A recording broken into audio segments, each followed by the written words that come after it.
So hi guys and आज की video में हम बात करने वाले हैं थोड़ा एंजाइटी और उसके ट्रीटमेंट के बारे में। मतलब not like the official treatment, the घर वाला ट्रीटमेंट कि घर पे तुम कैसे थोड़ा, अगर थोड़ी सी एंजाइटी है तो कैसे तुम ट्रीट कर सकते हो उसको, ठीक है। और कैसे प्रिवेंट करा जाता है। तो अगर कभी तुम्हें लाइक लोगों से भी सुनने में आ रहा है कि थोड़ा बहुत एंजाइटी हो रही है तो कैसे उसे मैनेज करा जाए, ठीक है। पहले थोड़ा सा इंट्रोडक्शन फटाफट देखेंगे because most of the time मुझे वीडियो में डिनोट करना है ट्रीटमेंट्स पर। तो फिर बेसिकली कहाँ से हो रहा है तुम्हारा एंजाइटी, कैसे हो रहा है, तो सब कुछ का चल रहा है तुम्हारे थॉट्स में, एम आई राइट। लेकिन क्या पाया जाता है कि जितने भी हमारे थॉट्स हम सोचते हैं ना, मतलब अबाउट 90% ऑफ जितने भी हम थॉट सोचते हैं वो सब यूजलेस होते हैं। नॉट जस्ट यूजलेस, वो अनरियल होते हैं। मतलब कि हम उन चीजों के बारे में ज्यादा सोच रहे होते हैं जो अभी तक हुई नहीं है। जैसे कि एग्जाम्पल कि मान लो एक बंदे के पास मनी की शॉर्टेज है, बहुत खर्चे बहुत बढ़ गए हैं और उसके पैसे की कमी हो रही है। नाउ अब उसका ट्रीटमेंट तो हम उसका उसमें मेंटल हेल्थ क्या चाहिए वो हम बाद में देखेंगे, बट अभी क्या देखते हैं कि वो परेशान उन चीजों को लेकर है जो अभी तक हुई ही नहीं, कि पैसे अगर खत्म हो गए तो क्या होगा। इस एग्जाम्पल पे थोड़ा और बिल्ड करेंगे अभी कुछ मिनटों में। अगर एंजाइटी या फिर कोई भी ऐसे मेंटल इशू आ रहा है, वेयर टू स्टार्ट। सबसे पहले अपने माइंड पर ऑडिट करना है, और जो नेगेटिव थॉट्स जितने जितने भी आते हैं ऑटोमेटिकली पैसिवली बहुत सारे नेगेटिव थॉट्स आते हैं, तो उन पे हमें चेक करना है और उन्हें चेंज करना है, ठीक है। नाउ अब कौन से वो negative thoughts, how do you identify कि ये वाले थॉट्स जो हैं at a very basic very simple level की मैं बात कर रहा हूँ, एकदम सिंपल। अभी बिल्कुल भी कॉम्प्लेक्सिटी हम नहीं देखेंगे क्योंकि ये बहुत कॉम्प्लिकेटेड चला जाता है टॉपिक। तो बेसिक सिंपल तरीके के 9 टाइप्स के मैं थॉट्स आपको तुम्हें बताऊंगा जो कि तुम्हें अवॉइड करने हैं। Be very careful about these thoughts. कहीं पे नोट करके रख लेना और टाइम टू टाइम उन्हें ऑडिट करो, टाइम टू चेक करो और अपने आप को ऑडिट करो कि ये थॉट्स आ रहे हैं कि नहीं। अगर आ रहे हैं तो फिर देन चेंज देम, ठीक है। It will take time but धीरे धीरे धीरे धीरे सब कुछ ठीक होने लगेगा, ठीक है। वो कौन कौन से 9 थॉट्स है। सबसे पहले होते हैं ऑलवेज एंड नेवर थॉट, ठीक है। कि वो हमेशा ही ऐसा करता है, वो हमेशा ही लेट हो जाता है। कई बार रीजंस भी हो जाते हैं, कुछ रीजंस उनकी हम रीजनिंग भूल जाते हैं, रैशनली सोचना बंद कर देते हैं और ऑलवेज और नेवर पे आ जाते हैं। जहां पर भी ऑलवेज और नेवर वाले थॉट्स आते हैं उनको कम करना है, ठीक है। उन पर हमें उनको ऑडिट करके देखना है कि वो सही थॉट था कि नहीं, ठीक है। नेक्स्ट कि हम फोकस करने लग जाते हैं अपने नेगेटिव एस्पेक्ट पे, ठीक है। जैसे कि मान लो अगर हमारे साथ कुछ बुरा हो रहा है तो तब भी अपने आप को ब्लेम कर रहे हैं कि मैं हूं ही ऐसा। मान लो एग्जाम में फेल हो रहे हैं तो फिर मैं हूं ही ऐसा, और बाई चांस एग्जाम में पास हो गए तो वो कहोगे पेपर की चेकिंग ईजी होगी इसलिए मैं पास हो गया, वरना मैं तो पास नहीं हो सकता। बार बार हमेशा नेगेटिव एस्पेक्ट को देखना, दिस इज बैड। इसका एक बहुत अच्छा मैं तुम्हें एक स्टोरी बताता हूँ। वो एक बार क्या हुआ था, एक छोटी सी बच्ची थी, उसके फादर ने उसे कहा कि तुम्हें ना ये नेगेटिव थॉट कभी नहीं सोचना, तुम्हें जो भी अब तुम्हारे साथ होगा तुम्हें उसमें पॉजिटिविटी ढूंढना है। अब क्या हुआ कि उसने किसी से कहते हैं किसी ने उससे पूछा होगा कि तुम्हें कुछ चाहिए बाहर से, तो उसने कहा कि हाँ मुझे एक डॉल चाहिए, और जिसने उससे मांगी उसने उसको डॉल भेजी एक बॉक्स में। लेकिन क्या हो गया, कुछ डिलीवरी इशू आ गए और डॉल के बजाय उसको क्रचेस मिल गए जो बैसाखी होती है। अब वो बच्ची को लगता है कि भाई मेरे को तो बोला था कि हमें पॉजिटिव ही सोचना है और नेगेटिव नहीं सोचना, तो अब ऐसे सिचुएशन में मैं कैसे पॉजिटिव सोचूं, मेरे को डॉल चाहिए थी और मेरे पास मिल गई Baisakhi. So the thing was, she thought कि glad I don't have to use it. The third type of thought is the fortune telling thought कि भाई हम बार बार खुद अपना भविष्य बताने की कोशिश कर लेने लग जाते हैं कि भाई एक चीज तो काम ही नहीं करेगी, ये होगा ही नहीं, प्रॉब्लम ये प्रॉब्लम आई जाएगी। अब उनमें से फिर क्या होता है, कब कुछ ट्रू हो जाएगा तो फिर और ज्यादा दिक्कत आने लग जाती है। ये नहीं करना होता, बिकॉज इन दिस सिचुएशन अगर तुम ऐसे अपना फॉर्च्यून बताने लग जाओगे तो हो सकता है 10 में से सिर्फ एक ही चीज सही हो, लेकिन वो 10 में से एक भी चीज सही हो जाएगी तो ऐसा लगेगा कि 10 की 10 की चीज सही हुई है, ठीक है।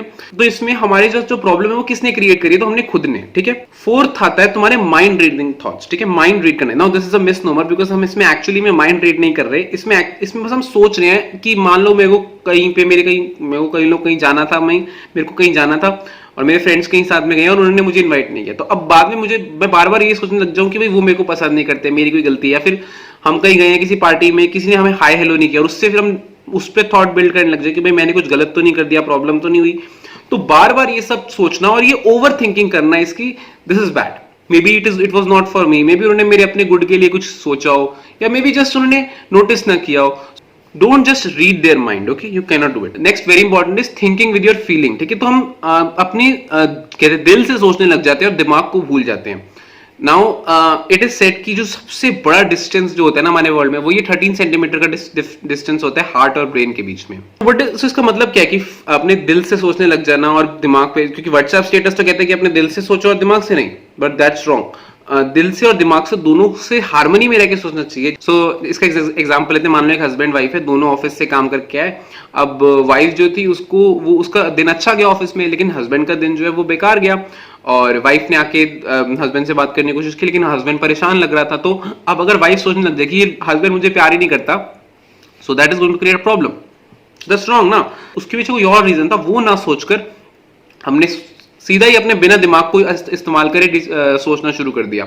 सो इस तरीके से ये भी एक तरीका नेगेटिव थॉट है, जो कि फिर बाद में प्रॉब्लम्स क्रिएट करता है। नेक्स्ट आते हैं गिल्ट वाले थॉट्स, कि मान लो भाई मेरे एग्जाम में अच्छा नहीं गया, मैं एग्जाम में फेल हो गया, तो खुद ही को ही लग रहा है कि भाई मैं अच्छे से नहीं कर पा रहा, मैं अच्छा स्टूडेंट नहीं हूँ। या फिर एज अ पेरेंट को लग रहा है कि भाई मैं अच्छा पेरेंट नहीं हूँ, या बच्चे को ऐसा भी लग रहा है कि मैं अच्छा I am not a good son, I am not a good daughter. So ये गिल्ट बीटिंग्स नहीं चाहिए, ठीक है ना।